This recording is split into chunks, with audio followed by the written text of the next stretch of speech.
السلام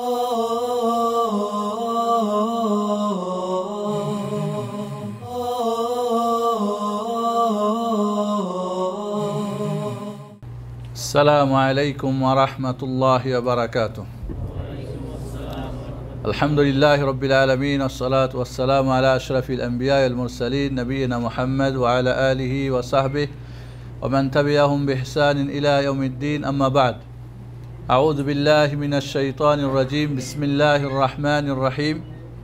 سبحان الذي أسرى بعبده ليلا من المسجد الحرام إلى المسجد الأقصى الذي باركنا حوله لنريه من آياتنا إنه هو السميع البصير.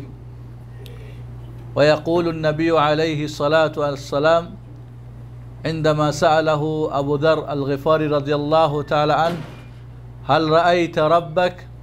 قال: نور أن أراه. وفي رواية: رأيت نورا، أو كما قال عليه الصلاة والسلام. মেরাজ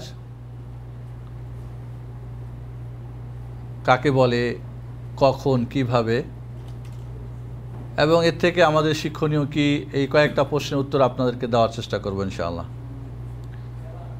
প্রথমে আমরা আসি মেরাজ। এটা এর আগে আরেকটা শব্দ আছে, এটাকে বলা হয় ইসরা।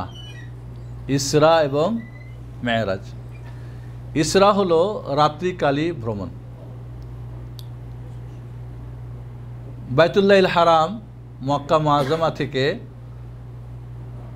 বাইতুল মাকদেস মসজিদুল আকসা পর্যন্ত, ফিলিস্তিন পর্যন্ত যে রাত্রিকালীন রাসূলুল্লাহ সাল্লাল্লাহু আলাইহি ওয়াসাল্লাম জিবরিলের সাথে বোরাকে চড়ে ভ্রমণ করছিলেন, এটাকে বলা হয় ইসরা, যার নামে নামকরণ হয়েছে 114টি কোরআনের সূরার মধ্যে একটি সূরার নাম হচ্ছে কি সূরাতুল ইসরা, বা আমাদের বাংলা ভাষায় বলে সূরা বানী ইসরাইল।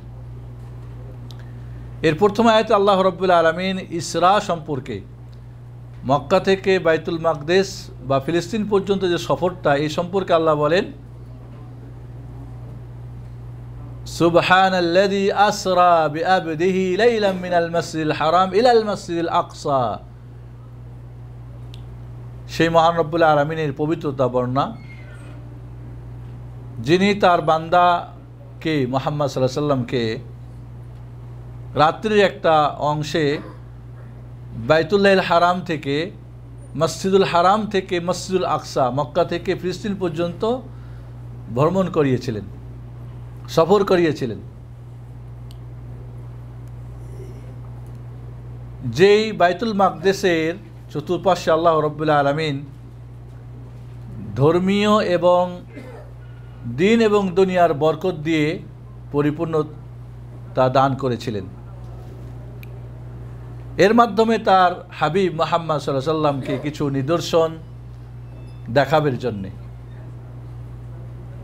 তাহলে ইসরা সম্পর্কে আমরা এর আলোচনা কোরআনুল কারীমের সূরা ইসরা বা বানী ইসরাইলের প্রথম আয়াতে আমরা পেয়ে যাচ্ছি।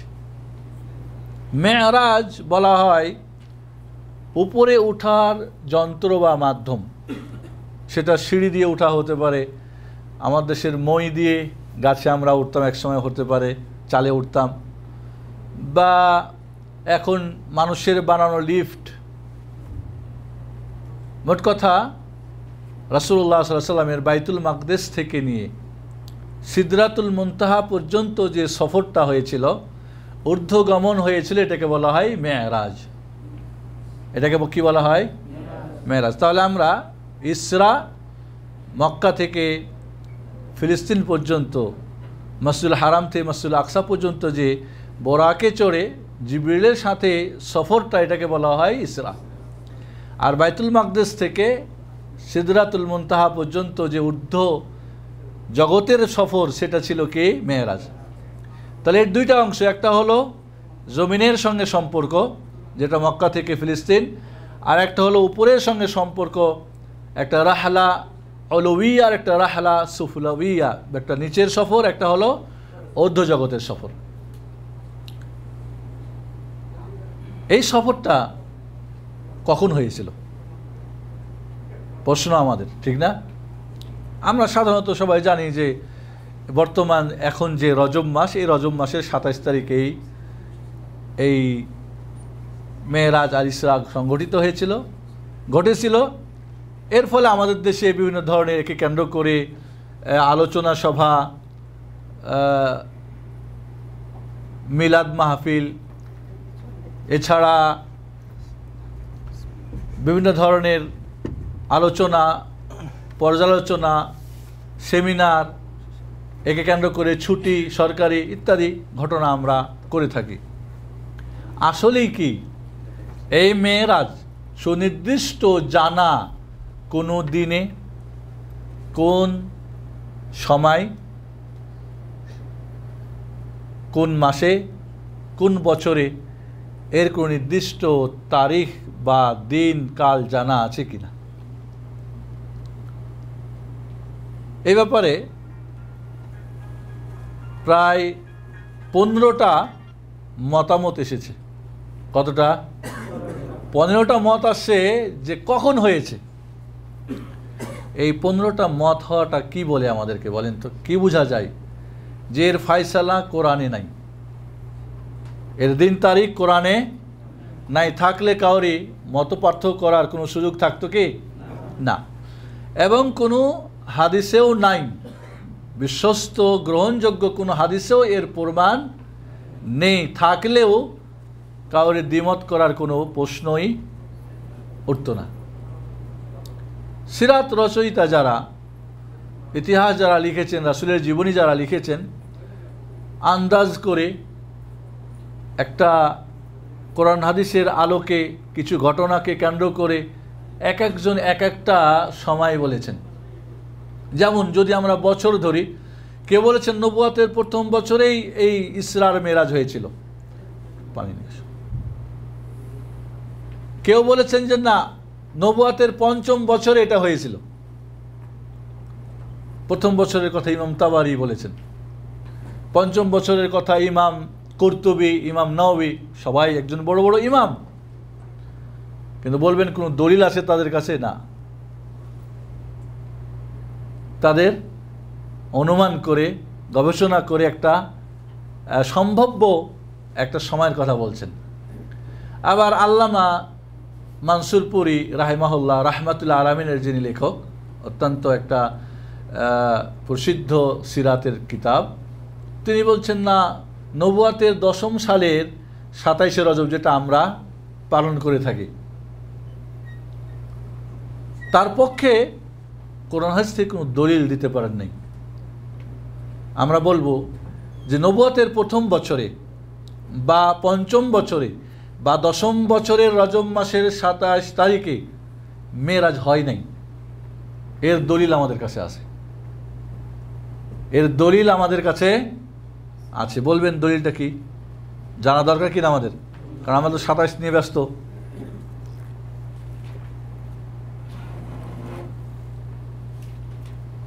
দলিলটা হলো এই যে আমরা সবাই জানি এবং সিরাত হাদিস সব জায়গায় এটা সুসাব্যস্ত যে নামাজ ফরজ হয়েছে কবে? মেরাজের রাত্রিতে। ঠিক না ঠিক? আর একটা কথা সবাই একমত যে মা খাদিজাতুল কুবরা রাদিয়াল্লাহু তাআলা আনহা নামাজ ফরজ হওয়ার আগেই মারা গেছেন। দুইটা কথা খেয়াল রাখেন, নামাজ ফরজ হয়েছে মেরাজের রাত্রিতে, আর এই নামাজ ফরজ হওয়ার আগে মারা গেছেন কে? খাদিজাতুল কুবরা রাদিয়াল্লাহু তাআলা আনহা, রাসূলুল্লাহ সাল্লাল্লাহু আলাইহি ওয়াসাল্লামের সর্বপ্রথম সবচেয়ে প্রিয়তমা সহধর্মিণী অর্ধাঙ্গিনী কে? খাদিজাতুল কুবরা রাদিয়াল্লাহু তাআলা।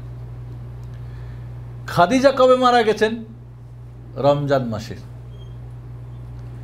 নবুয়াতের 10ম সালের রমজান মাসে মারা গেছেন কে? খাদিজা রাদিয়াল্লাহু তাআলা আনহা। তাহলে যদি 10ম বছরে নবুয়াতের রজব মাসে মেরাজ হয়ে থাকতো, তাহলে নামাজ ফরজ হয়েছে। আর এই নামাজ ফরজ পেয়েই মারা যেতেন কে? খাদিজা রাদিয়াল্লাহু তাআলা আনহা। কিন্তু আমরা জানছি যে না, উনি ফরজ হওয়ার আগে মারা গেছেন। কারণ রজব আগে, রজব, তারপরে শাবান, এরপরে রমজান, কমপক্ষে তো 2-1.5 মাস ওনার পাওয়ার কথা। তাহলে উনি পান নাই নামাজ ফরজ হওয়ার সময়কাল, আর আমরা বলছি এই বছরেই উনি মারা গেছেন, এই বছরেই 27 তারিখে হয়েছে, তাহলে কেমনে হলো? মিলল না তো। এটাই প্রমাণ করে যে 27 তারিখের নিয়ে যে বাড়াবাড়ি, এবং বিশেষ করে রজব মাস নিয়ে বাড়াবাড়ি, এটার কারণ ডাল মে কুচ কালা হয়, ভুলে গেলে আপনারা জিজ্ঞেস করেন, বিষয়টা আপনার কাছে খুলে বলবো। কেন এই রজব মাসেই মেরাজকে টেনে হেঁচড়ে আর 27 তারিখ বা এখানে একটা জোর দেওয়ার কারণটা কি? যেখানে কোরআন নীরব, হাদিস নীরব, আল্লাহ বললেন না, রাসূল বললেন না, কোনো সাহাবা একরাম রাসূলকে জিজ্ঞেস করলেন না কবে, কোন মাসে, কোন তারিখে, আমরা এত ব্যস্ত কেন এটাকে নিয়ে? কথাটা বুঝে আসছে? এই প্রশ্নটা সবার মাথায় রেখে আমি সামনে বাড়তেছি, তবে এটার উত্তর দেওয়ার চেষ্টা করবো ইনশাআল্লাহ। তাহলে বোঝা গেল নবুয়তের প্রথম বছরে, পঞ্চম বছরে, দশম বছরের রজবে, 27 রজব বিশেষ করে হয় নাই। বোঝা গেছে না? নাই। কয়টা মাস হলো? 3টা। এরপরে কেউ বলছেন হিজরতের 18 মাস আগে। কয়টা হলো? 4টা। কেউ বলছেন না 16 মাস আগে হিজরতের, কেউ বলছেন না 14 মাস আগে, কেউ বলছেন না 12 মাস আগে, কেউ বলছেন না 11 মাস আগে, কেউ বলছেন যে না 8 মাস আগে, কেউ বলছেন 6 মাস আগে। 10টা হলো না? হলো না। এছাড়া আরও 5টা আছে, 15টা মত আছে। মাসটা কোন মাস ছিল সেটাও নিয়ে অনেক মত। কেউ বলছে রবিউল আউয়াল, কেউ বলছে রবিউল সানি, কেউ বলছে রমজান, কেউ জমাদাল উলা, কেউ তো রজবের কথা তো শুনলেন, এরকম বিভিন্ন মাসেরও কথা বলছেন। তাহলে কারণটা বোঝা গেল এই সব কিছু মিলে যে সুনির্দিষ্ট দিন, তারিখ, বছর, মাস আল্লাহ রাসূল আমাদেরকে জানিয়ে দেন নাই। আমাদের কল্যাণ ও মঙ্গল আল্লাহর চাইতে কেউ বেশি কি চান? রাসূলের চাইতে আমাদের মঙ্গলকামী আর কেউ কি আছে? কান্ডারি ভান্ডারি যারা, আসলে তো কান্ডারি ভান্ডারি পেট পকেটের জন্যে, আপনাকে সঠিকটা দেওয়ার জন্যে না, কিন্তু ব্যবহার ওইটা যদি করে তাহলে তো ব্যবসা চলবে না। কারণ made in Jinjira, made in দুবাইতে লেভেলটাও যদি মেড ইন দুবাই লেখা থাকে তাহলে কিন্তু কেউ কিনবে না। কথাটা বুঝছেন কি?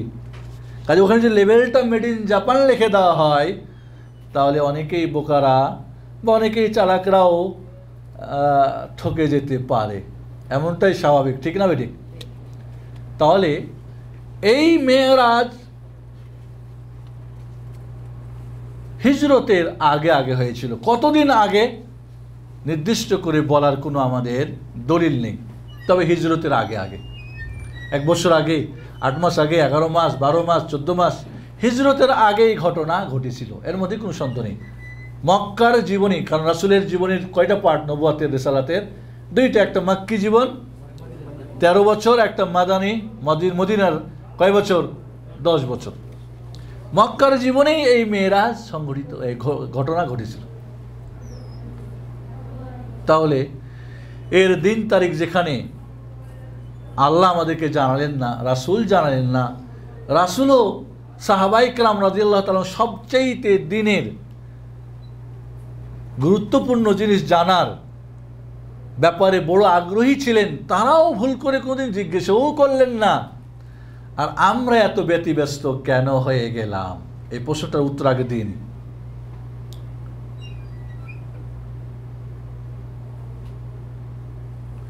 ইসলামের দুশ্মন কয় প্রকার?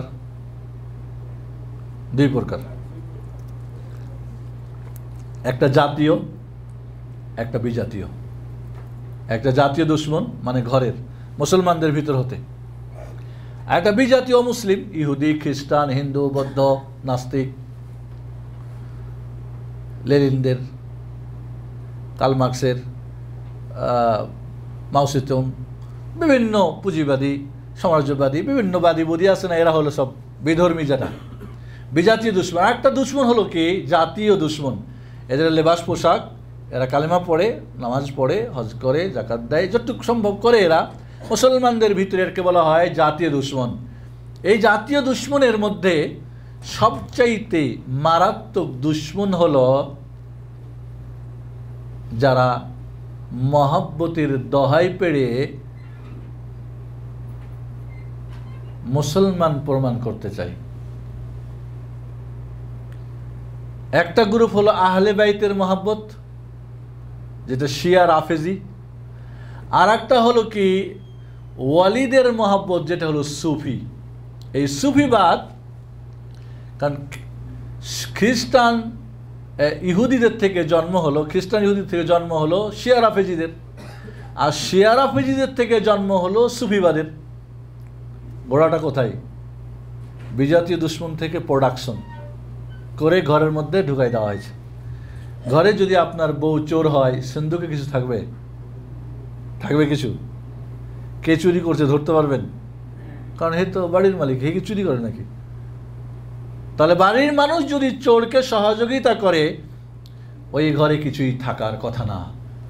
আজ ইসলামের ঘরে বাড়ির চোর ইসলামকে ধ্বংস করার জন্য, ইসলামের সব কিছুকে উজাড় করে দেওয়ার জন্যে একেবারে রাত দিন কাজ করে যাচ্ছে। আহলে বাইতের মহব্বত যারা, এদের কাছে এদের বিভিন্ন গ্রুপ আছে, মারাত্মক এদের আকীদা আছে। শিরিক এবং কুফুরের যত সাপ্লাই ইসলামের মধ্যে, সমস্ত এই গ্রুপটার মাধ্যম দিয়ে, এবং এটাকে প্রচার ও এরা কিন্তু সংখ্যায় খুব কম। আর এদেরটাকে আহলে সুন্নাত ওয়াল জামাতের মধ্যে প্রচার ও প্রসার ঘরে ঘরে পৌঁছে দেওয়ার জন্যে সুফিজম হলো সবচেয়ে বড় হাতিয়ার। কথাগুলি ভালো করে শুনবেন, আর সন্দেহ হলে ইতিহাস পড়বেন, কারো কোনো কথা থাকলে বাইরে একাকি বসবেন দলিল প্রমাণ নিয়ে। কথা বুঝে আসছে? রজব মাস কেন? এই রজব মাসে অনেক, শুধু এই মেরাজ না, আরও অনেক কিছুর ব্যাপার আছে। এই রজবে রোজা রাখা, এই রজবে নামাজ পড়া, বিশেষ নামাজ, বিশেষ রোজা। এই রজবে উমরা রাজবিয়া, দেখবেন ইরানিরা এসে ভিড় করতেছে মক্কায়, ঠিক আছে? হ্যাঁ, ওদের দেখা দেখি এখানে বা আমাদেরও যারা দেখবেন দৌড়াদৌড়ি করতেছে রজব মাসে। এই রজব মাসে মেরাজ নিয়ে লাভঝাপ করা, এই রজব মাসে আনন্দ ফুর্তি করা, এই রজব মাসকে অনেক সোয়াব মনে করা। এর মূল কারণটা ভালো করে বোঝেন। রজব আরবি 12 মাসের মধ্যে 4টা হারাম মাস আছে, যেই হারাম মাসে যুদ্ধ বিগ্রহ করা হারাম। এমনকি জাহিলিয়াতের যুগে ওরা যুদ্ধ করতো না, রজবকে চরম সম্মান করত। রজব মাস আসলে ওদের যত বর্ষা আর যত বল্লম আর যত কি তীর, সব ওই লোহার ফালগুলি খুলে রেখে দিত, এত সম্মান করতো ওরা। রজব মাস এর এটুক শুধু বৈশিষ্ট্য যে হারাম মাস, কিন্তু এই মাসকে কেন্দ্র করে কোনো ঘটনা, কোনো ইবাদত, কোনো এর অন্য কোনো বৈশিষ্ট্য না কোরআনে না সুন্নাতে আছে। তারপরে এত কিছু কেন? তারপরে এত কিছু কেন? তার কারণটা হলো এই, আহলে বাইতের ধ্বজাধারীরা মনে করে যে 5-7 জন সাহাবী বাদ দিয়ে সব কাফের হয়ে গেছিল। আলী, ফাতেমা, হাসান, হোসাইন, আবুজার গেফারি, মিকদাদ, আম্মার, বা এই ধরনের 7 জন বাদ দিয়ে সব কাফের হয়ে গেছিল। আল্লাহর নবী ওসিয়ত করেছিলেন খোম জায়গা নামে, ওই জন্য খোমাইনি, এই যে খোমাইনি আমাদের দেশে ইমাম খোমাইনি বলে, যেটা হলো ইমামুশ শয়তান, এর চেয়ে বড় শয়তান এই শতাব্দীগত শতাব্দীতে কেউ জন্ম নিয়েছিল কিনা আল্লাহ জানে, মানুষ শয়তানের মধ্যে হতে।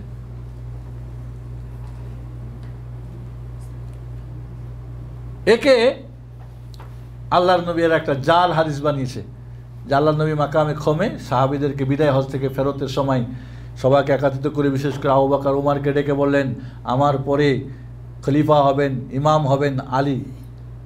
আল্লাহর নবী যখন মরে গেলেন, দুনিয়া থেকে চলে গেলেন, তখন সবাই এইটাকে অমান্য করে সবাই কাফের হয়ে গেল। নাউজুবিল্লাহ।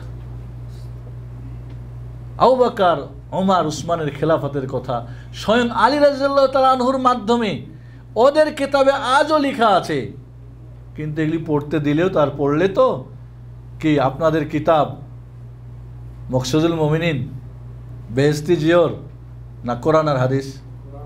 কোরআন পড়েন, কয়জন ঘরে কোরআন আছে তরজমা? বুখারী শরীফ কয়জন পড়েন? মকসুদুল মুমিন তো সবার ঘরে ঘরে। এখন মসজিদের মেম্বারে কোন বই পাওয়া যায় আপনারা ভালো করে জানেন, জানেন না? পাওয়া যায় কোন বই জানেন? কি পড়েন তাহলে আপনারা? ঠিক তাদেরও তাই, তাদেরও অবস্থা তাই, হিন্দু ধর্মেরও তাই। মূল কিতাব পড়া লাগবে না, ঠাকুর রাজা দিবে, পীর রাজা দিবে, হুজুর রাজা দিবে। মানুষের যা লেখা আল্লাহর পক্ষ থেকে যা আসছে এবং কোরআন এবং সহিহ হাদিসের সংরক্ষণের দায়িত্ব মহান আল্লাহ স্বয়ং নিয়েছেন। সূরা হিজরের 9 নম্বর আয়াত পড়েন, ইন্না নাহনু নাযালনা যিকরা ওয়া ইন্না লাহু লাহাফিজুন। আল্লাহ বলেন আমি জিকির নাজিল করি। জিকির মানে কোরআন এবং সহিহ হাদিস আমিই পাঠিয়েছি। একটা ওয়াহি মাতলু কোরআন, একটি ওয়াহিগার মাতলু সুন্নাহ, এটা আমি সংরক্ষণের দায়িত্ব নিলাম। পৃথিবীর কেউ একে পরিবর্তন করতে পারবে না। এই আহলে বাইতের মিথ্যা দাবিদারদের বড় তাগুতের 1 নম্বর হলো আবু বকর নাউজুবিল্লাহ, যার সার্টিফাই কোরআনে এসেছে। ওমর রাদিয়াল্লাহু আনহু, ওসমান রাদিয়াল্লাহু তাআলা আনহু, এবং এরপরেই ওদের কাছে স্থান হলো কার? আলীর একই মুয়াবিয়া রাদিয়াল্লাহু তাআলা আনহু।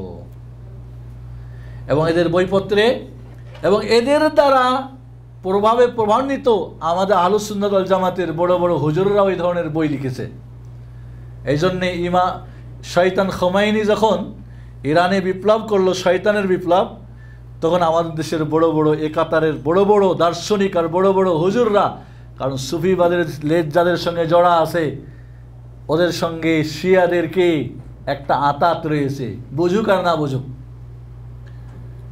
দিলের একটা অন্তরের মহব্বত, আকিদার মহব্বত, তাই সবাই গিয়ে খোমাইনি শয়তানকে মারহাবা ওয়েলকাম জানালো, শুভেচ্ছা জানালো। এবং প্রতি বছর আজও ওদের ন্যাশনাল ডে পালনের সময় এরকম বড় বড় হুজুররা গিয়ে ওখানে দাওয়াত খেতে যায়। কথাটা কি বুঝে আসছে?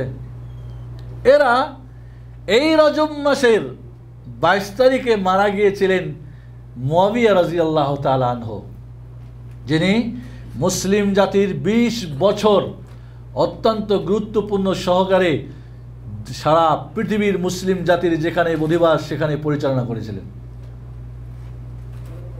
এবং মুয়াবিয়া রাদিয়াল্লাহু তাআলার মতো রাজ্য শাসনের ইসলামী দাওয়াত ও তাবলীগের কাজ যত সুন্দরভাবে করেছেন, এত বড় আকারে আর কেউ না আগে করেছে না পরে করেছেন। বড় আকারে, মনে রাখবেন কথাটা। এই রজব মাসের 22 তারিখে মারা গিয়েছিলেন কে? মুয়াবিয়া রাদিয়াল্লাহু তাআলা আনহু। আর এই জন্যেই এই মাসকে বিভিন্ন ধরনের ইবাদত দিয়ে শিয়া ঘরের দুশ্মন রাফেজিরা এর বিভিন্ন আনন্দের কি করেছে, একটা সিস্টেম বানাই নিয়েছে। মেরাজ এখানে সেট করে দিয়েছে, উমরা সেট করে দিয়েছে। আল্লাহর নবী সবগুলি উমরা করলেন জুলকাদায়। আমাদের হুজুর কিছু ফতোয়া দেয় যে জিলকদ মাসে, হারাম মাসে উমরা করা যাবে না। রাসূল সাল্লাল্লাহু আলাইহি ওয়াসাল্লাম করেছেন, আমরা করা যাবে না। কেন এই কথা কেন বলে? কারণ এই রজবিয়া গ্রুপ, রজব, কারণ এই রজবের আনন্দ উল্লাসের মাস। কারণ এই মাসে ওদের কাছে সবচেয়ে বড় তাগুতের একজন তাগুত মুয়াবিয়া মারা গেছে। নাউজুবিল্লাহ, বলেন নাউজুবিল্লাহ। মুয়াবিয়া রাদিয়াল্লাহু তাআলাকে যে গালিগালাজ করবে, যে তার ব্যাপারে অভিশাপ করবে, এ করবে ও করবে, নিঃসন্দেহে 100% মনে রাখবেন ওর ইমানে গন্ডগোল রয়েছে, ওর আকীদায় গন্ডগোল রয়েছে। আহলুস সুন্নাহ ওয়াল জামাতের সঙ্গে তার সম্পর্ক নেই। আছে কার সঙ্গে? ওই মিথ্যুকদের সঙ্গে। সে যত বড়ই পণ্ডিত আর যত বড় দার্শনিক আর যত বড় চিন্তাবিদ আর যেই হোক না কেন। তাহলে কথাটা বুঝেন ভালো করে। এই রজব মাসটাকে তারা মিষ্টি বিলানো, উমরা করা, মেরাজ পালন করা এবং মেরাজকে কেন্দ্র করে যত জাল মিথ্যা। একটা বই লিখেছে মেরাজ ইবনে আব্বাস, আব্দুল্লাহ ইবনে আব্বাসের নাম দিয়ে মেরাজের ঘটনা কি সব মানে কিস্সা কাহিনী আর আলতু ফালতু বাজে, এগুলি আমাদের দেশের হুজুররা পড়ে পড়ে এই মেরাজের 27 তারিখে পড়ে পড়ে শোনাই, যা শিরক, কুফর এবং কুসংস্কার এবং বেআক্কলি কথাবার্তা দিয়ে ভরাপুর। কারণ মেরাজ 30 জন সাহাবীর হাদিসের বর্ণনা দিয়ে সাব্যস্ত, মোতাওয়াতের হাদিস, হাদিসের সবচেয়ে উন্নতম হাদিস কি? মোতাওয়াতের, যেটা মিথ্যার কোনো অবকাশ হতে পারে না।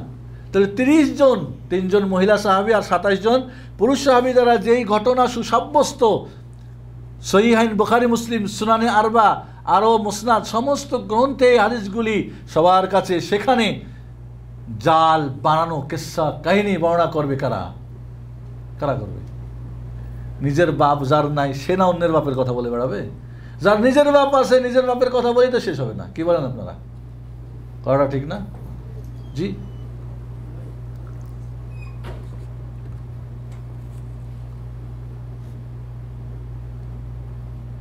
কি করছে ওরা?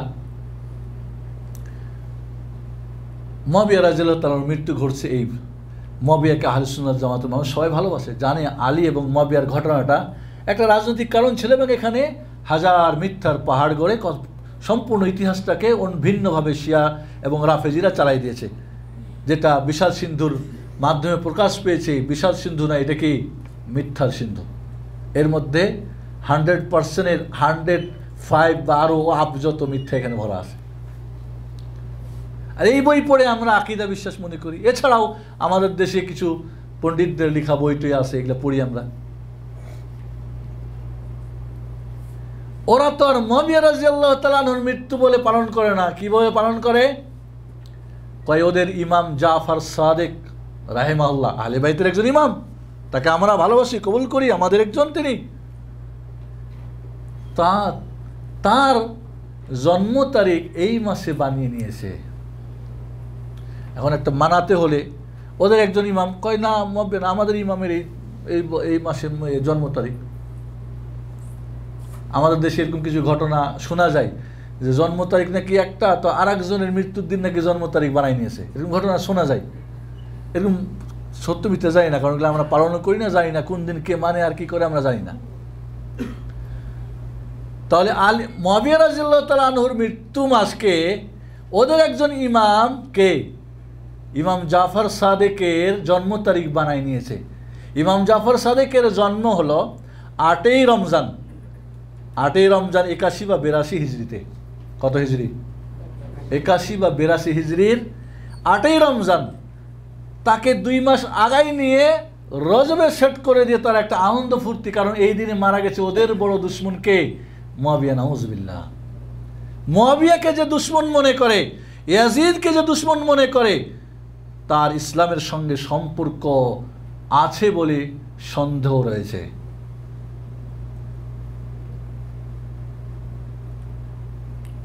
কারণ ঘটনা মিথ্যা দিয়ে ভরা, সম্পূর্ণ ঘটনা তারা নিজেরাই করেছে। ওসমান রাদিয়াল্লাহু তাআলা হত্যার পিছনে এই শিয়া রাফেজিরাই ছিল, আলী রাদিয়াল্লাহু তাআলা হত্যার পিছনে এরাই ছিল, হাসানের হত্যার পিছনে এরাই ছিল, হোসাইনকে নির্মমভাবে হত্যার পিছনে এরাই ছিল। নিজেরা ঘটিয়ে পিছন দিক থেকে সামনে এই যাদেরকে আমরা উল্টা বুঝিয়ে এদের ঘাড়ে চাপাই দেওয়া হয়েছে। তাহলে রজব মাসকে কেন্দ্র করে এত বাড়াবাড়ি, বিশেষ করে মেয়েরা যেখানে সেট করার আসল ইতিহাসটা বোঝা গেছে না বোঝা যায় নাই। যেখানে আল্লাহ আমাদের বললেন না, রাসূল বললেন না, এর দিন তারিখ জানার মধ্যে কোনো কিছু কল্যাণ মঙ্গল থাকতো, প্রয়োজন থাকতো, তাহলে তো রাসূল আমাদের জানাতেন না। কারণ আল্লাহর হাবিব আলাইহিস সালাতু ওয়াস সালাম বলেন, প্রতিটি নবীর দায়িত্ব হলো তার উম্মতের যাতে কল্যাণ আছে সমস্ত কল্যাণ বলে দিয়ে তার দিকে তাদেরকে উৎসাহিত করে তা করার জন্য উদ্বুদ্ধ করা, আর যত কল্যাণ, যত অনিষ্টকর, যত ক্ষতিকর তা তাদের জানিয়ে দিয়ে তা থেকে বিরত রাখার, তাদের জন্য কি করা? তাদের ঘৃণা সৃষ্টি করা। তাহলে কি রাসূল এই দায়িত্ব পালন করেন নাই না করেছেন? তাহলে মেয়েরা জানলেন না, আপনি কোত্থেকে জানলেন? আরে যার ঘটনা, একটা আমার এক ওস্তাদ বলতেন, মারা গেছেন, হাফিজ আনিসুর রহমান সাহেব, টাঙ্গাইল বাড়ি, আল্লাহ তাকে জান্নাতবাসী করুন, আল্লাহ ইয়াগফির ওয়ারহামহু আদখিলহুল জান্নাহ। বলতেন, রাগ তোর দেখা কথা আমি হইন্না এলাম, রাগ তোর দেখা কথা আমি হইন্না এলাম। মানে একজন দেখে ঘটনা এসে বর্ণনা করতেছে, আর একজন এই মিয়া চুপ করো, তোমার এই দেখা কথা আমি হইন্না আসলাম, এরকম না, এমন করা, বুঝছেন? তো যার ঘটনা মেয়েরাজ, কার ঘটনা? মুহাম্মদুর রাসূলুল্লাহ সাল্লাল্লাহু আলাইহি ওয়াসাল্লামের। তার যারা আশেপাশে, তার পরিবার পরিজন, তার সাহাবা একরাম তারা কেউ জানে না, আমরা এত জানেনি ব্যস্ত হয়ে গেলাম কোথা থেকে, আর কোথা থেকেই জেনে গেলাম ওয়াহি কি আমাদের কাছে আসছে, নাকি তাদের চাইতে আমরা বেশি কল্যাণ জানতে ইচ্ছুক। বন্ধুগণ, আসলে এই কথাগুলিকে ধীরে ধীরে অনেক কথা আছে, কথার ভিতরে কথা আছে, কথার ভিতরে কথা আছে, কারণ এইগুলিকে এইভাবে গোল পাকাই দিয়ে আমাদেরকে বেকুব বানানো হয়েছে।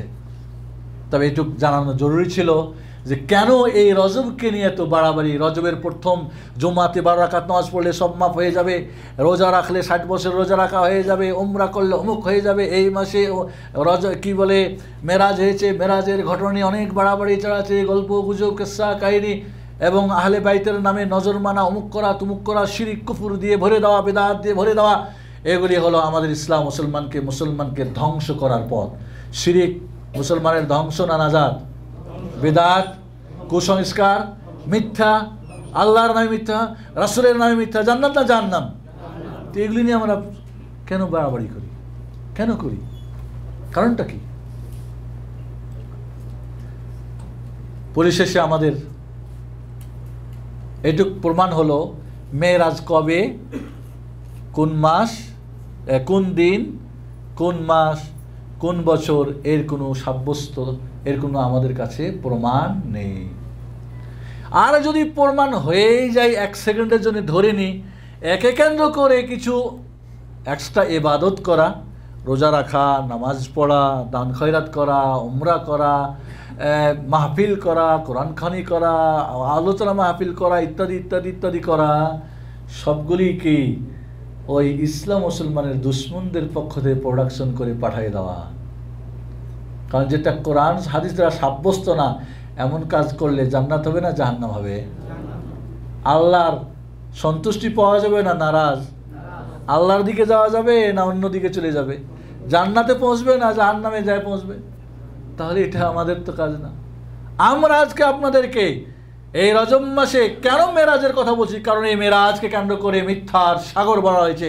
এই মিথ্যা থেকে আপনাদেরকে, এই জাহান্নামের পথ থেকে বাঁচাবের জন্য, আপনাদের আগাহ তাম্বিহ করে দেওয়ার জন্য, সতর্ক করে দেওয়ার জন্য আমাদের আলোচনা। বন্ধুগণ, এরপর আমরা আসি এই মেরাজ কেন হয়েছিল, কেন? আল্লাহ নবী আলাইহিস সালাতু ওয়াস সালাম প্রথম কারণ হলো রাসূলকে সান্ত্বনা দেওয়া। রাসূল মায়ের পেটে থাকতে বাবা হারিয়েছেন, ঠিক না? আপনার কেউ আছেন এখানে মার পেটে থাকতে বাবা হারিয়েছেন? মনে হয় না। হাত উঠাবেন কেউ? একদম নেই। লাখের কোটিতে একজন হয়। এই ভাগ্যটাই কার জুটেছিল? প্রিয় হাবিব মুহাম্মদুর রাসূলুল্লাহ সাল্লাল্লাহু আলাইহি ওয়াসাল্লাম। ছোটকালে মা হারালেন, দাদার কাছে দাদা হারালেন, চাচার কাছে চাচা ও নবুয়তের 10ম সালে মারা গেলেন।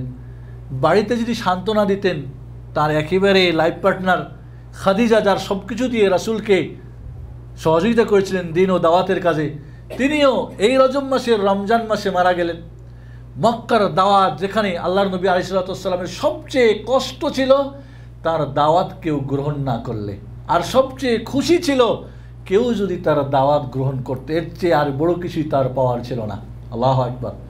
কেউ আল্লাহর এই তাওহীদের কথা মেনে নিত, শিরিক ছেড়ে দিত, এটা হলে ওনার সুখের আর কিছুই থাকতো না। আর এটা গ্রহণ না করলে তিনি চরম দুঃখ পেতেন। এমনকি মনে হতো যে হালাক হয়ে যাবেন, ধ্বংস হয়ে যাবেন। এত চিন্তা, এত টেনশন, এত কিছু ভাবতেন। তাহলে উনি খাওয়ানে না পেলে, ঘুম না হলে, মারধর খেয়েছে, অনেক কিছুই। কিন্তু রাসূলুল্লাহ সাল্লাল্লাহু আলাইহি ওয়াসাল্লামের জীবনে শারীরিক, মানসিক, অর্থনৈতিক, সামাজিক, পারিবারিক সব দিক থেকে জর্জরিত। তারপরে যখন মক্কায় দাওয়াত করা বন্ধ হয়ে গেল, বাইরে আবু তালেব দিতেন, সহযোগিতা করতেন। এখন আবু তালেব নাই, মুহাম্মদকে গায়ে মুহাম্মদ কথা বলবি না, কারণ সবাই জানে তাকে যে সহযোগিতা করত, যার শক্তিতে কাজ করত, এই দুনিয়ার মানুষ হিসেবে যাকে সহযোগিতা করতো, সে তো নাই। ফিরে আসতো বাড়িতে, বাড়িতেও খাদিজাও নেই, সান্ত্বনা যে দিবে। বড় কঠিন হয়ে গেল তার জীবন। চলে গেলেন তায়েফে, ওখানে সবচেয়ে জীবনের কঠিন দিন তার জীবনে ভাগ্যে জুটল। মাটিতে লুটিয়ে পড়লেন। পাহাড়ের ফেরেশতা আসলেন, বললেন, রাসূলুল্লাহ আপনি বলেন এদেরকে আমরা আকসাবাইন মক্কার পাহাড় দিয়ে পিষে দিই, ছাতু বানাই দিই। বললেন না, রেখে দাও, এদের ভবিষ্যৎ জন্মধর, এরা তাওহীদ বুঝবে, শিরিক ত্যাগ করবে। আল্লাহর নবী আলাইহিস সালাতু ওয়াস সালাম হজ মৌসুমে লোকদের কাছে দাওয়াত করতে লাগলো।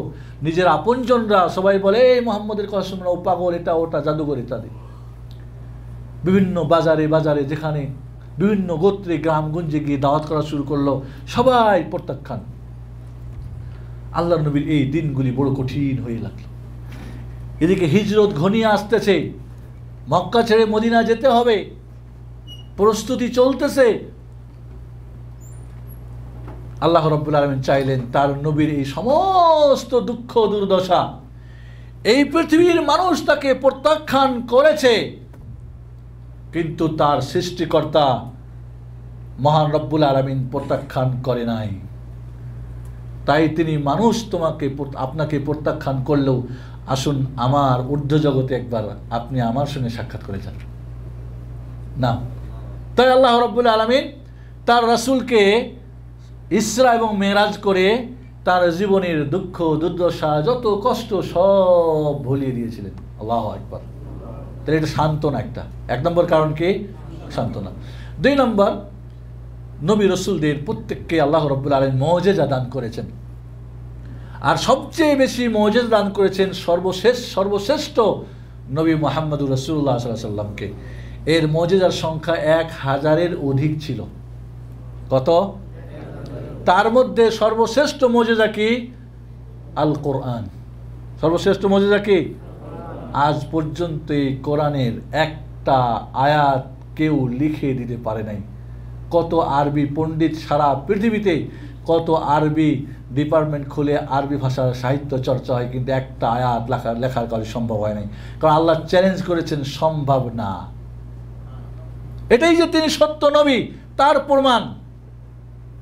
এবং এই কোরআন আল্লাহ যতদিন হেফাজত করবে, একটা শব্দ, একটা অক্ষর কেউ চেঞ্জ করতে পারবে না, কারণ এই দায়িত্ব আল্লাহ নিয়েছেন, তার প্রমাণ। এরপরে বড় মুজিজার মধ্যে, মুজিজা বলা হয় যার মোকাবেলা করা সম্ভব না, এর মতো কেউ মানুষ খাড়া করতে পারবে না, আনতে পারবে না, করতে পারবে না।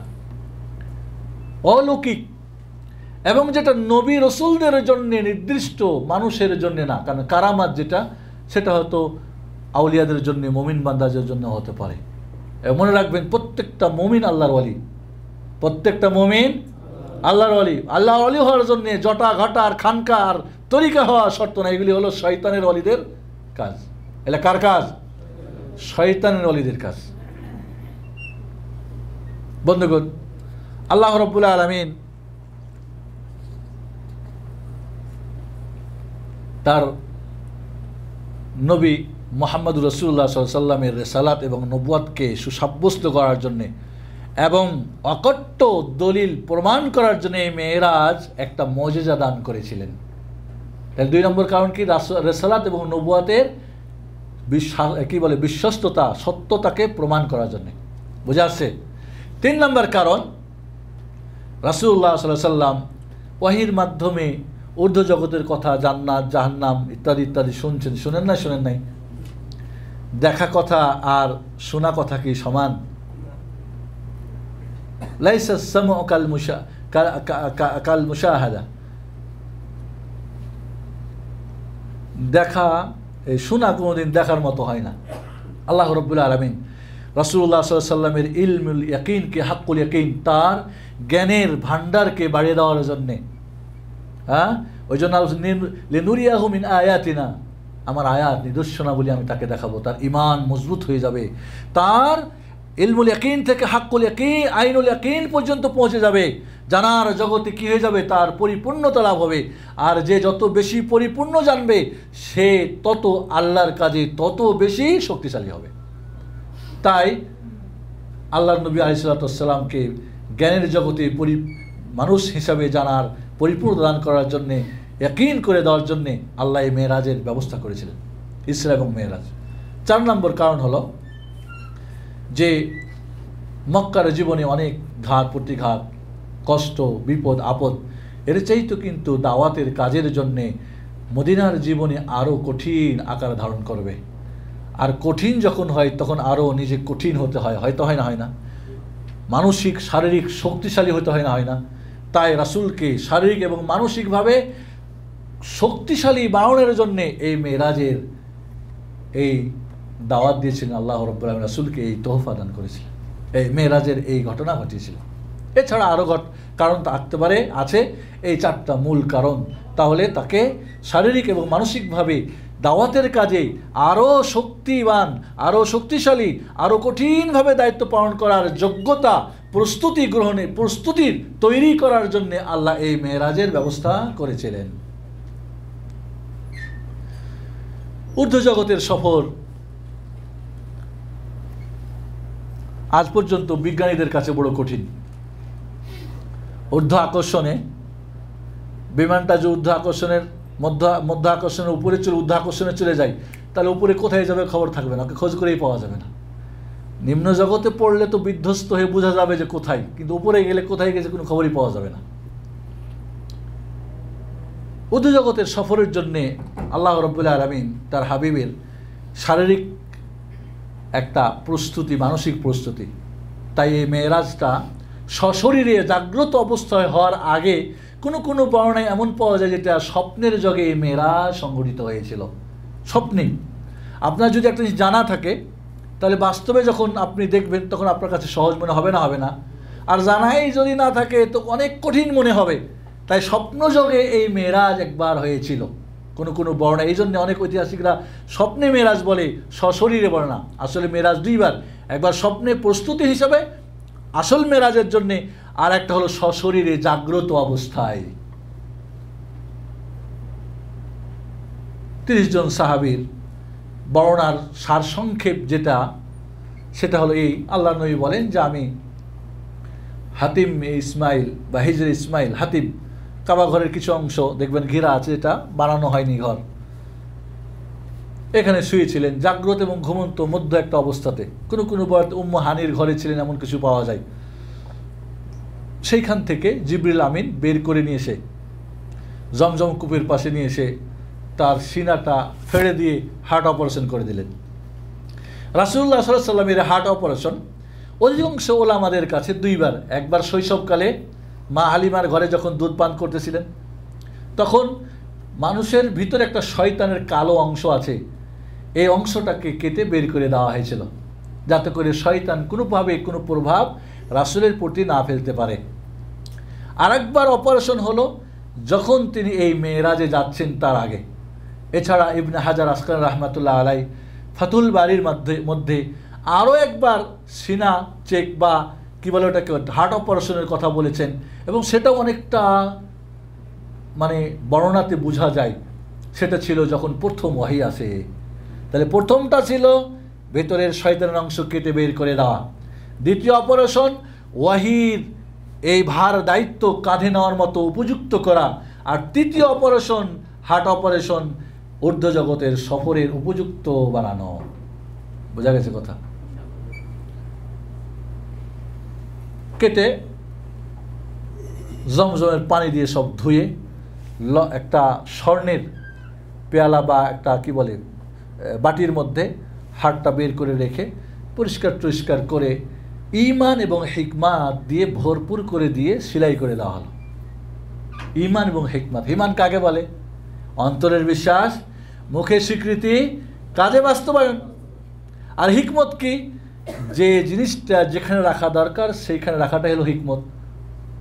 বোঝা গেছে না? নাই? এখন যদি এই মোবাইলটা আমি পানির মধ্যে ডুবাই দিই, ছোট বাচ্চারা পানির মধ্যে দেয় না, এটা কি হিকমত? কারণ হিকমত জানে না, ঠিক না? ঠিক। তাহলে হিকমত হলো যে জিনিসটা যাকে যেখানে রাখা দরকার সেইভাবে রাখা, একে বলে হিকমত। তো এই দুইটা হলো একজন মুমিন মুসলমানের জন্য জরুরি, আর এটা সবচাইতে বেশি জরুরি কাদের? নবী রাসূলদের। তাই ঈমান আর হিকমত দিয়ে ভরপুর করে দেওয়া হলো। এই জন্য আল্লাহ বলছে ওয়ামান ইউতাল হিকমাতা ফাকাদ উতিয়া খায়রান কাসীরা, যাকে হিকমত দেওয়া হলো কল্যাণের অনেক কিছুই দেওয়া হলো। এই জন্য আল্লাহর হাবিব আলাইহিস সালাতু ওয়াস সালাম আব্দুল্লাহ ইবনে আব্বাসের জন্য কি দোয়া করছিলেন? আল্লাহ ফাক্কিহু ফিদ্দিন, আল্লাহ দিনের একে ফেক দাও, হিকমত দাও, জ্ঞান দাও।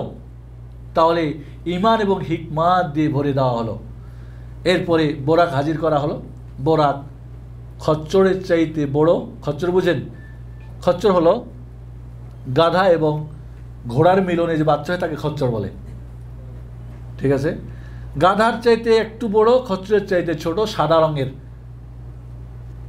বোরাক বারিক থেকে, মানে বারিক, বোরাক যদি বারিক শব্দ থেকে হয় এর অর্থ হলো কি? চমকদার, উজ্জ্বল। কারণ এই জন্তুটা বড় উজ্জ্বল, যেদিক যায় একবারে সব উজ্জ্বল হয়ে যায়। আর বোরাক যদি বার্ক থেকে হয়, বার্ক মানে বিজলি, কারণ এর গতি বিজলির গতি, বরং এর চাইতে দ্রুত। কারণ হাদিসে আছে, বুখারী মুসলিম হাদিস, বুখারী হাদিস, যে তার দৃষ্টি যত দূরে যায় তত দূরে গিয়ে একটা পা থেকে আরেকটা পা পড়ে। আমাদের দৃষ্টি তো মনে করেন হাফ মাইল যায়, কিন্তু পড়ে তো 2 ফিট, ঠিক না? তাহলে এত দ্রুতগামী। আমাদের দেশে দেখবেন বোরাকের ছবি বিক্রি হয়, হয় না? হয় না? মাথাটা মহিলার মতো, 2টি ডানা আছে আর ঘোড়া, ঠিক না? ঠিক না বেটি? এটা হলো শয়তানদের কাজ। ওই যে একটু আগে যে যাদের কথা বলেছি, ওই দুশ্মনরা জাল হাদিস বানিয়েছে যে বোরাকের মুখটা ছিল সুন্দরী নারীর মতো আর 2টা পাখা ছিল। আরে আমাদের হাদিসে বলছে একটা, হেরা বলছে আর একটা, কোনটা নেবেন? কিন্তু হাদিস পড়লে তো ওই ছবি কিনে বোকা মুসলমানরা ঘরে ঘরে নিয়ে গিয়ে বোরাকের ছবি রাখে। এই যে 27 তারিখে এই ছবি অনেক বিক্রি হবে, নাউজুবিল্লাহ। আর এখন তো কম্পিউটারের যুগ, টেকনোলজির যুগ, কত উন্নত করে আর কত কিছু। ওদের ঘরে সবার ছবি আছে, আলী, হাসান, হোসাইন, ফাতেমা, এমনকি মুহাম্মদ রাসূলুল্লাহর ছবি ঘরে ঘরে বানিয়ে রাখছে ওরা। আর ওরাই তো ওদেরই যারা ধ্বজাধরী, ওরাই তো ছবি আর বিভিন্ন কবর টবর এটা ওটা নিয়ে ব্যস্ত, কৃত্রিম জিনিস নিয়ে ব্যস্ত। কারণ ওখান থেকে প্রোডাকশন, ওদেরই ওরা খালাতো মামাতো ভাই। চোরে মামা কি বলে, চোরে ডাকাতি কি যেন ভাই বলে, চোরে চোরে মাসাতো ভাই না। আল্লাহর নবী আলাইহিস সালাতু ওয়াস সালাম বোরাকে উঠলেন। মেহমানটা স্পেশাল কিনা? এই পৃথিবীর সর্বশ্রেষ্ঠ বোরাক, সর্বশ্রেষ্ঠ যানবাহন, ঠিক কিনা? ড্রাইভারটা ফেরেশতা জগতের সর্বশ্রেষ্ঠ, মানুষ জগতের সর্বশ্রেষ্ঠ মুহাম্মদুর রাসূলুল্লাহ যাত্রী। ড্রাইভার সর্বশ্রেষ্ঠ ফেরেশতা জগতের, ঊর্ধ্ব জগতের। আর বোরাকটাও হলো সর্বশ্রেষ্ঠ বাহন। কারণ আল্লাহ রাব্বুল আলামিন তার হাবিবকে এই যে মেহমান হিসেবে উপরে নেবেন, তার স্পেশাল সব কিছু ব্যবস্থা করছেন। যাই হোক, তিনি রাত্রি একটা অংশে, বাইতুল মাকদেস যাওয়ার রাস্তা 1 মাস লাগে। সেই যুগে উঠে ঘোড়ায় চড়ে গেলে 1 মাসের রাস্তা। ওটা তো বোরাক, বিজলির গতি বলেন আর যাই বলেন, অত দ্রুত পৌঁছে গেল। আল্লাহ নবী আলাইহিস সালাতু ওয়াস সালাম বলেন, বাইতুল মাকদেসের সামনে একটা পাথর করা, ছিদ্র করা, সেখানে বোরাকটা বেঁধে দেওয়া হলো। জিবরিল বেঁধে দিলেন। বাইতুল মাকদেসে গিয়ে কোনো কোনো বর্ণায় পাওয়া যায় যে তিনি এখনই এই যাত্রার শুরুতেই 2 রাকাত নামাজ পড়েছিলেন। কোনো কোনো বর্ণায় আবার পাওয়া যায় যে যাত্রা শেষে এসে আবার নামাজ পড়েছিলেন। হতে পারে 2 বারই, বা অথবা শেষে বা পরে। যাই হোক, এখানে সমস্ত নবীদেরকে আল্লাহ হাজির করিয়ে সবার ইমামতি করলেন কাকে দিয়ে? মুহাম্মদুর রাসূলুল্লাহ সাল্লাল্লাহু আলাইহি ওয়াসাল্লামকে দিয়ে। মানে প্রমাণ করলেন সমস্ত নবীর সর্দারকে মুহাম্মদুর রাসূলুল্লাহ সাল্লাল্লাহু আলাইহি ওয়াসাল্লাম। তাহলে রাসূলুল্লাহ সাল্লাল্লাহু আলাইহি ওয়াসাল্লামকে সমস্ত নবী রাসূলের শরীয়ত ছিল না? ছিল না? নামাজের পদ্ধতি নিয়ম ছিল না? ছিল না? সব বাদ দিয়ে কার নিয়মে আজকে পড়লেন? মুহাম্মাদের নিয়মে আলাইহিস সালাতু ওয়াস সালাম। আমরা এখন মুহাম্মাদের নিয়ম, নামাজের নিয়ম বাদ দিয়ে মাযহাবের নিয়ম খোঁজ করি, করি না? করি না? নবী রাসূলদের কোনো উপায় নেই মুহাম্মাদের তরিকা বাদ দিয়ে অন্য তরিকা। এই জন্য আল্লাহ বললেন যে যদি মুসা বেঁচে থাকতো তো আমার উম্মত হওয়া ছাড়া অন্য কোনো উপায় তার ছিল না। আর আমরা তার উম্মতের নাম বলি ঠিকই, কিন্তু আসলে কাজে গিয়ে দেখি এক একজন এক এক ইমাম এক এক মাযহাব নিয়ে টানাটানি করি। সরাসরি সহিহ হাদিসের মুখালেফ বিপরীত হলেও মানতে রাজি না। কথাটা কি বুঝে আসছে? বুঝে আসছে? তাই নবী রাসূলগণ যদি এই অবস্থা হয় তাহলে আমাদের কি করা দরকার? আমরা যে বিভিন্ন অজুহাত খাড়া করে ডানে বামে ঘোরাফেরা করি, এটা কতটুকু অন্যায় এটা আমাদের বোঝা দরকার। ঘুমাচ্ছেন কেন? দাঁড়ান, দাঁড়িয়ে আসুন, দাঁড়ান, কিছুক্ষণ দাঁড়িয়ে থাকেন।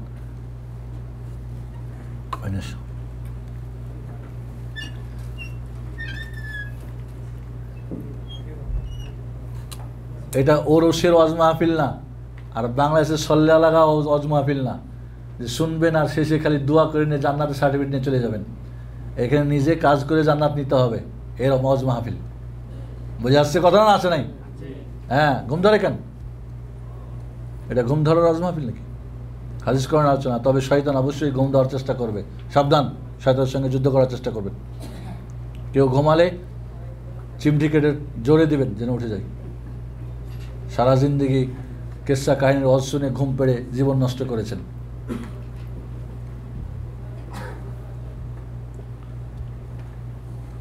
মেরাজ নিয়ে আলোচনা, আসলে যে আলোচনা সারা রাত লাগবে কমপক্ষে আপনাদের, কিন্তু আমি চাচ্ছি যেটুক বলি ওইটুক যেন বুঝাই বলি। আল্লাহর নবী আলাইহিস সালাতু ওয়াস সালাম সেখানে নামাজ পড়লেন। কোনো বর্ণনায় পাওয়া যায় এখানেই জিবরিল আমিন দুধ এবং মদের 2টা পেয়ালা হাজির করলেন। কোনো বর্ণনায় পাওয়া যায় না শেষ আসমানে গিয়ে। 2 ধরনের বর্ণনা পাওয়া যায়। যেটাই হোক, আল্লাহর নবী দুধের পেয়ালাটা এখতিয়ার করলেন। ফেরেশতা জিবরিল বললেন যে আপনি আলহামদুলিল্লাহিল্লাযী, আল্লাহর প্রশংসা যিনি আপনাকে এই ফিতরাত এবং হেদায়েতটা গ্রহণ করার, চয়েস করার আপনাকে তৌফিক দিলেন। কারণ আপনি যদি মদের পেয়ালাটা দিতেন, কারণ তখনও মদ হারাম হয়নি, মদ তো হারাম হলো কোথায়? মদিনায় গিয়ে। তখনও মদ খাওয়া হালাল ছিল তখন ওই সময়। আপনি মদ খেলে আপনার উম্মত কি হতো? গুমরাহ হয়ে যেত, পথভ্রষ্ট হয়ে যেত, নাউজুবিল্লাহ। যাই হোক, এরপরে আল্লাহ নবীর মেরাজ আনা হলো। মেরাজ মানে আল্লাহর বানানো লিফট। উঠে জিবরিল আমিন মুহাম্মদ সাল্লাল্লাহু আলাইহি ওয়াসাল্লাম উপরে চলে গেলেন প্রথম আসমানে। নক করলেন, ফেরেশতা বলেন কে? জিবরিল। সাথে কে? মুহাম্মদ সাল্লাল্লাহু আলাইহি ওয়াসাল্লাম। তার জন্য পাঠানো হয়েছিল বলে হ্যাঁ, খুলে দেওয়া হলো। আদম আলাইহিস সালাতু ওয়াস সালামের সঙ্গে দেখা হলো। তিনি তাকে প্রিয় সন্তান, নেক সন্তান এবং নেক নবী বলে শুভেচ্ছা করলেন। জিবরিল বললেন বাবা আদম, সালাম বলেন। সালাম বললেন, শুভেচ্ছা জানালেন। ডান দিকে আদম দেখতেছেন, হাসতেছেন, বাম দিকে দেখেন কাঁদে। জিজ্ঞেস করলেন কেন? কই বাম দিকে সমস্ত জাহান্নামের আত্মাগুলা, আর এগুলি জান্নাতের আত্মাগুলি, আর বাম দিকে জাহান্নামের আত্মাগুলি, জাহান্নামে যারা যাবে। তো জাহান্নামী যখন সন্তানদের দেখে দুঃখ লাগে, বাবা কষ্ট লাগে, কাঁদে। আর যখন জান্নাতি ছেলেদেরকে দেখে তখন হাসে। এটা স্বাভাবিক। যে বাবার ঘরে সত্যিকারে যে যোগ্য বাবা, তার সৎ সন্তানকে দেখে হাসবে, অসৎ সন্তানকে দেখে কাঁদবে। কিন্তু এখন উল্টা, যত তারে নারে এগুলিকে দেখে মজা। আর যেটা কয় যে নামাজ পড়ে রোজা করে, কয় এটা দিয়ে কী হইব মোল্লা? এগুলি কি সৎ বাবা? না। এরপরে গেলেন দ্বিতীয় আসমানে, দেখা হলো ঈসা আলাইহিস সালাতু ওয়াস সালাম এবং তার খালাতো ভাই ইয়াহইয়া আলাইহিস সালাতু ওয়াস সালাম। তাদেরকেও জিবরিল পরিচয় করে দিলেন, ইয়াহইয়া, ঈসা। সালাম দিলেন, শুভেচ্ছা বিনিময় হলো, স্বাগতম জানালেন। চলে গেলেন তৃতীয় আসমানে, দেখা হলো ইউসুফ আলাইহিস সালাতু ওয়াস সালামের সঙ্গে। এরপরে চতুর্থ আসমান ইদ্রিস আলাইহিস সালাতু ওয়াস সালাম, পঞ্চম আসমান হারুন আলাইহিস সালাতু ওয়াস সালাম, ষষ্ঠ আসমান মুসা আলাইহিস সালাতু ওয়াস সালাম। আল্লাহর নবী একে একে জিবরিল পরিচয় করেছেন নবীর নাম এবং শুভেচ্ছা বিনিময়, সালাম দিচ্ছেন, শুভেচ্ছা বিনিময় হচ্ছে। এরপরে যখন একটু দূরে চলে গেলেন, দেখে মুসা কাঁদে। জিবরিলকে বললেন কেন কাঁদে? তো মুসা আলাইহিস সালাতু ওয়াস সালাম কাঁদার কারণ বললেন যে আমার পরের নবী, তার উম্মতের সংখ্যা অনেক বেশি হবে, আমার হবে কম, ওর চাইতে কম হবে। তো এই যে উম্মতের হেদায়েতের বেশি সংখ্যার যে আশা, এই জন্যে হিংসা না বা অন্য কোনো কারণে না। এরপরে সপ্তম আকাশে গিয়ে বাবা ইব্রাহিম আলাইহিস সালাতু ওয়াস সালামের সঙ্গে দেখা হলো। উনি বাইতুল মামুর মসজিদের উপরের কাবাতে কি করে আসমানি জগতের যে কাবা, বাইতুল মামুর, যেটা এই কাবার মানে সোজাসুজি উপরে হেলান দিয়ে বসে আছে। বললেন শুভেচ্ছা, স্বাগতম নেক সন্তান এবং নেক নবীকে। এরপরে সিদরাতুল মুনতাহা, ওইখানে গিয়ে জিবরিলকে তার 600 ডানা বিশিষ্ট আকৃতি দেখলেন। এরপরে ওইখানে বড়ই গাছ, সিদরা মানে বড়ই, এই সিদরাতুল মুনতাহা মানে এখানে আল্লাহ রাব্বুল আলামিন আদেশ নিষেধ পাঠিয়ে দেন, ওইখান থেকে ফেরেশতারা নিয়ে জমিনের কাজ চালাই। সিদরাতুল মুনতাহা মানে এই না যে এর উপরে যাওয়া যাবে না, এটা ব্যাখ্যা ঠিক না। বরং ওলামারা বলছেন সঠিক ব্যাখ্যা হলো যে ওইখানে আল্লাহ রাব্বুল আদেশগুলি আসে, ওখান থেকে ফেরেশতারা ওইখানে উঠিয়ে দেয়, এরপরে আল্লাহ ওখান থেকে, এইভাবে ওইটা শেষ একটা সীমা বা বর্ডার। আল্লাহ রাব্বুল আলামিন এরপরে তার বান্দার কাছে ওয়াহি করলেন, ফাওহা ইলা আবদিহি মা আওহা। খেয়াল করেন, শুরুতে বলছেন সুবহানাল্লাযী আসরা বিআবদিহি, তার বান্দাকে, মানে তার মেরাজের শুরু কি দিয়ে? রাতের সফর দিয়ে। ওখানে বলছেন বান্দা। আবার মেরাজের শেষ সমাপ্তি যখন নামাজ ফরজ হয়ে গেল ইত্যাদি সব কিছু, এবার ওয়াহি করে দিচ্ছেন ইলা আবদিহি, আবদ, সেখানেও আবদ, এখানেও আবদ। তাহলে বোঝা গেল মুহাম্মদ সাল্লাল্লাহু আলাইহি ওয়াসাল্লামের মধ্যে উলুহিয়াতের, আল্লাহর রুবুবিয়তের কোনো অংশ নেই তিনি পরিপূর্ণ একজন আল্লাহর বান্দা। বোঝা গেছে না নাই? এবং কোরআনে ওয়াহির কথা, নামাজের কথা, দাওয়াতের কথা, বিভিন্ন কথার জায়গায় আল্লাহ রাসূল বলে, নবী না বলে বান্দার কথা বলছেন। কারণ অনেকে আছে যারা রাসূলকে গায়েব জানে, আল্লাহর উলুহিয়াত, আল্লাহর রুবুবিয়াত, আল্লাহর হক দিয়ে শিরিক করে জাহান্নাম নিজের প্রতি ফরজ করে নিয়েছে এবং নিজেরা কিন্তু বড় বড় আল্লাহর ভালোবাসা, রসুলের আশিক, রসুলের দাবিদারও কিন্তু অনেক বনে গেছে। তাহলে বান্দা, কামিল বান্দা হওয়াটাই হলো কি? কারণ তিনি আল্লাহর বান্দা, এটাই হলো তার সর্বশ্রেষ্ঠ গুণ। এই জন্যে রাসূল মানার আগে আমাদের বান্দা মানতে হয়, ঠিক না? ঠিক ঠিক কি বলতে হয়? আশহাদু আল্লা ইলাহা ইল্লাল্লাহ ওয়া আন্না মুহাম্মাদান আবদুহু। আগে আবদ, আগে রাসূল না, আগে আবদ। তার আবদের গুণটা আগে মেনে নিতে হবে। তাকে যদি আবদ না মনে করে, এই জন্যে একটা গ্রুপের প্রতিষ্ঠাতা যে শিরিক এবং কুফর দিয়ে ভরপুর, সে গৌরব করত আব্দুল নবী বলে, যে আমি নবীর বান্দা। কারণ সে মনে করে নবী আর আল্লাহর মধ্যে কোনো পার্থক্য নেই, নবী আল্লাহ, আল্লাহ নবী, কাজেই নবীর বান্দা বললে কোনো অসুবিধা নেই। ওই জন্য সে বলতো, আমি অহংকার করে বলি আব্দুল নবী, আমি নবীর বান্দা, নাউজুবিল্লাহ। এই জন্য আমার দেশের নাম রাখে গোলাম নবী, নাম রাখে না? নবীর গোলাম হয় নাকি? গোলাম তো আল্লাহর। কথাটা বোঝা আসছে? এরপরে 50 ওয়াক্ত নামাজ ফরজ হলো। মুসা আলাইহিস সালামের কাছে আসলেন, বলেন কি পেলেন, কি জানলেন? তো এই ঘটনা। কয় না জান, আমি আগে পরীক্ষা করে আসছি, বনী ইসরাঈলকে পারবে না। এরপরে কোনো বর্ণনা আছে 10 রাকাত করে, কোনো 5 রাকাত করে। এরপরে তিনি 5 ওয়াক্ত নামাজ, আল্লাহ বলেন আমজাই তো ফরিদাতি, আমি আমার ফরজ 5 ওয়াক্তই রাখলাম, কিন্তু নেকি কিন্তু 50 ওয়াক্তের দিব। আল্লাহু আকবার। এই মেরাজের তোহফা নামাজ একটা, সবচেয়ে বড় তোহফা কি? মেরাজ। 2 নম্বর তোহফা হলো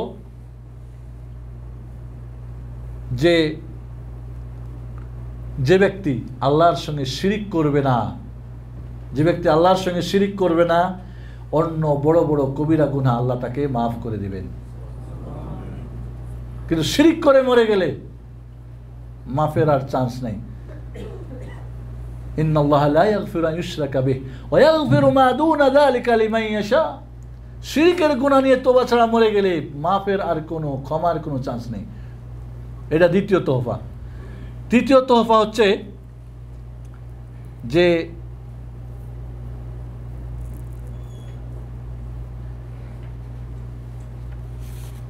তৃতীয় তোহফা ছিল যে আল্লাহ রাব্বুল আলামিন এছাড়াও আর একটা তোহফা ছিল যে ইব্রাহিম আলাইহিস সালাম আমাদের আদি পিতা বা আমাদের জাতির পিতা দিয়েছিলেন। সেটা হলো, বললেন মুহাম্মদ সাল্লাল্লাহু আলাইহি সাল্লামকে লক্ষ্য করে, এই জান্নাতের ভূমি বড় উর্বর, এখানে তোমার উম্মতকে গাছ লাগাবের জন্য বলবে। আর এই জান্নাতের গাছ লাগা হলো সুবহানাল্লাহ ওয়ালহামদুলিল্লাহ লা ইলাহা ইল্লাল্লাহ ওয়াল্লাহু আকবার লা হাওলা ওয়ালা কুওয়াতা ইল্লা বিল্লাহ। আরও 2টা তোহফার কথা এই মুহূর্তে স্মরণ আসতেছে না।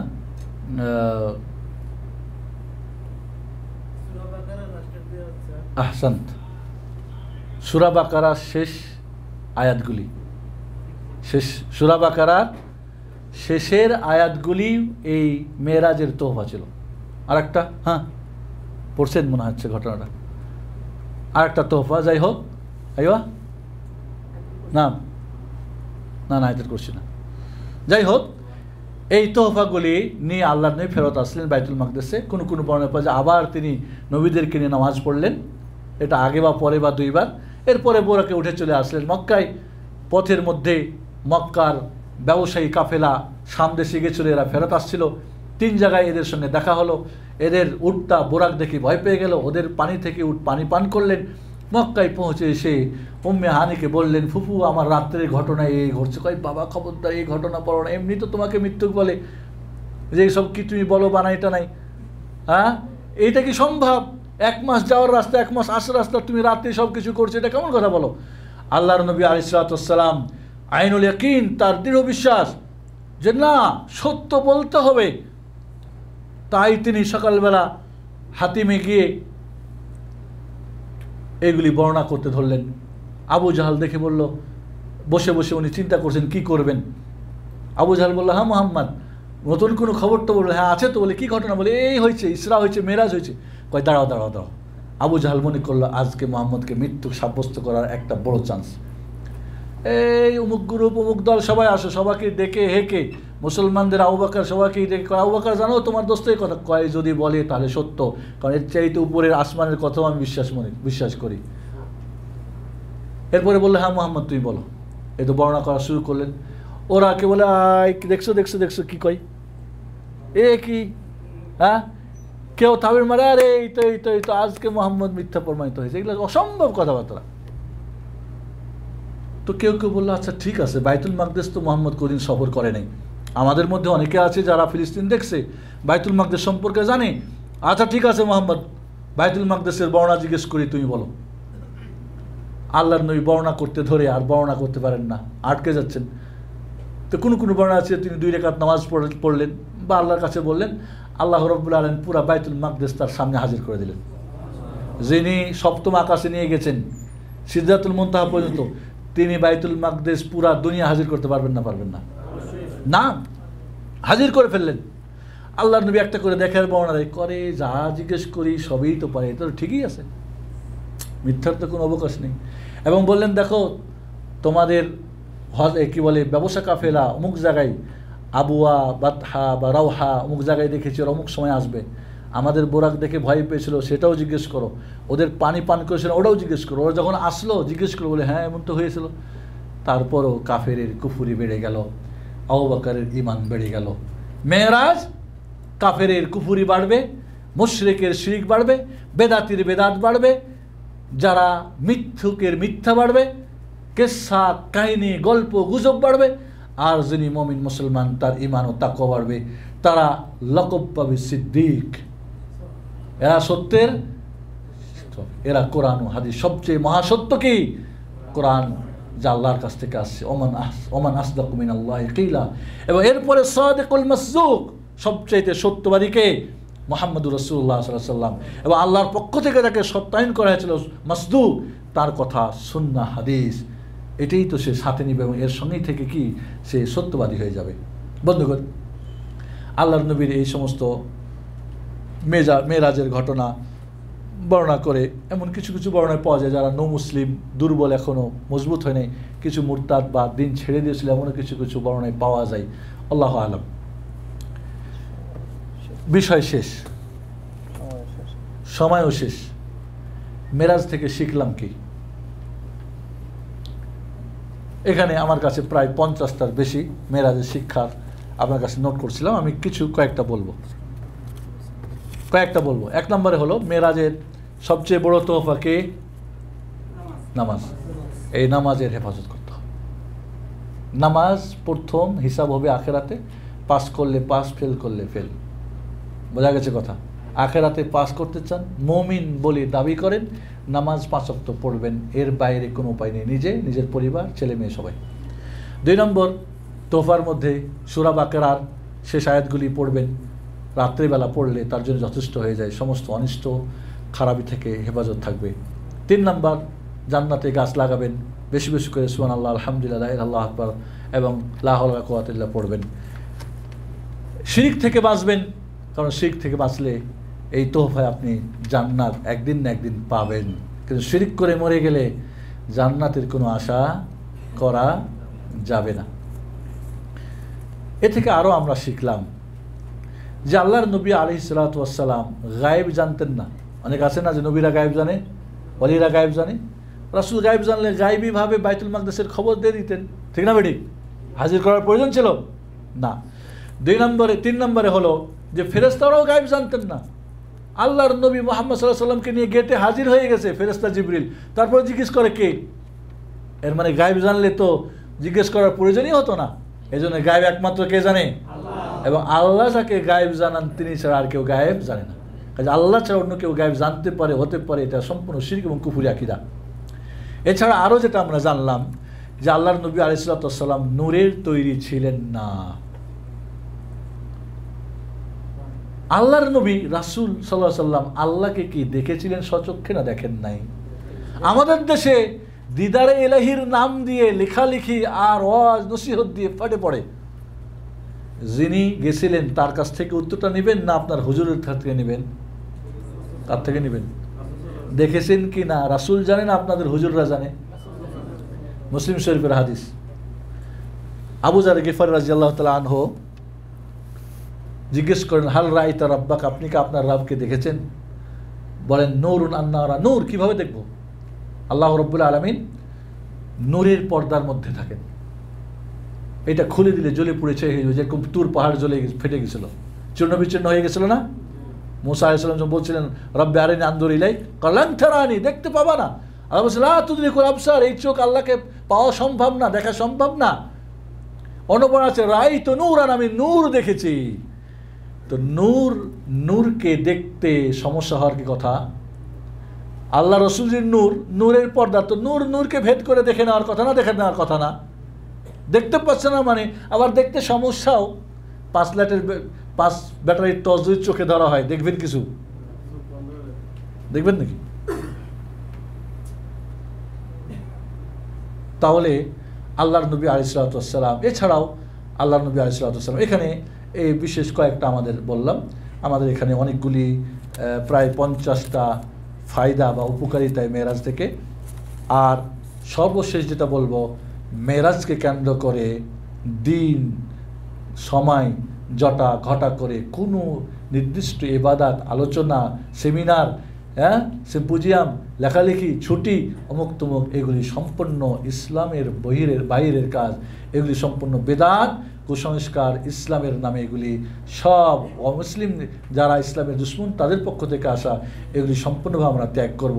এর সঙ্গে আমাদের কোনো সম্পর্ক নেই। আকুলু কাউলি হাদা, আস্তাগফিরুল্লাহ লি ওয়া লাকুম ওয়া লিসাইরিল মুসলিমিন ফাস্তাগফিরুহু।